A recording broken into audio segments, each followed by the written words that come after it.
August বাংলাদেশের পরবর্তী রাষ্ট্রপতি নির্বাচন আর ক্ষমতাসীন দল বিএনপির পক্ষ থেকে আনুষ্ঠানিকভাবে মির্জা ফখরুলের নামে ঘোষণা করা হয়েছে।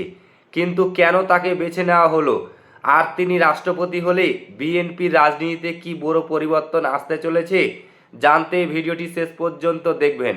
গত 24শে জুলাই শারীরিক অসুস্থতার কারণ দেখিয়ে পদত্যাগ করেন 22তম রাষ্ট্রপতি মোহাম্মদ শাহাবুদ্দিন।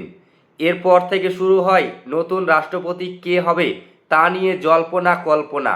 নির্বাচন কমিশন আগামী 20 আগস্ট ভোটের দিন ধার্য করেছে। এরই মধ্যে বিএনপির কমিটির বৈঠকে চূড়ান্ত সিদ্ধান্তের দায়িত্ব দেওয়া হয়েছিল প্রধানমন্ত্রী ও দলীয় চেয়ারম্যান তারেক রহমানের ওপর।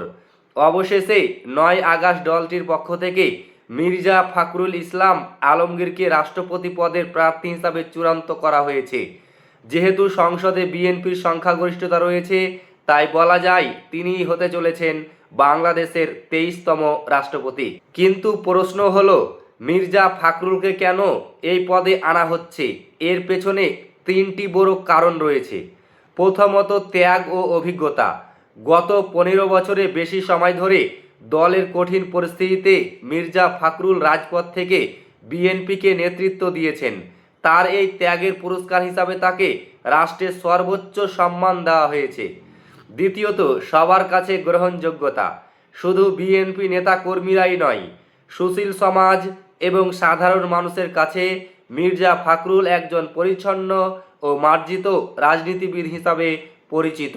দেশের বর্তমান পরিস্থিতিতে এমন একজন অভিভাবক প্রয়োজন যিনি সবসময় রাজনৈতিক দলের সাথে সমন্বয় রাখতে পারেন। তবে মির্জা ফখরুল রাষ্ট্রপতি হলে বিএনপি এবং সরকারের ভেতরে একটা বড় ওলটপালট হতে পারে। সংবিধান অনুযায়ী রাষ্ট্রপতি হলে তাকে দলীয় রাজনীতি থেকে দূরে থাকতে হবে।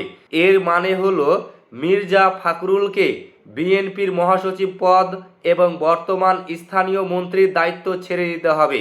এর ফলে বিএনপির পরবর্তী সচিব কে হবেন তা নিয়ে দলের ভেতর নতুন সমীকরণ তৈরি হবে।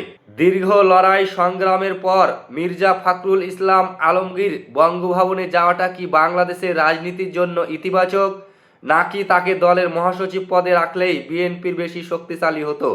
আপনার মূল্যবান মতামত কমেন্ট বক্সে কমেন্ট করে জানান। ভিডিওটি ভালো লাগলে লাইক করবেন, শেয়ার করবেন এবং ফেসবুক পেজটিকে ফলো করতে ভুলবেন না।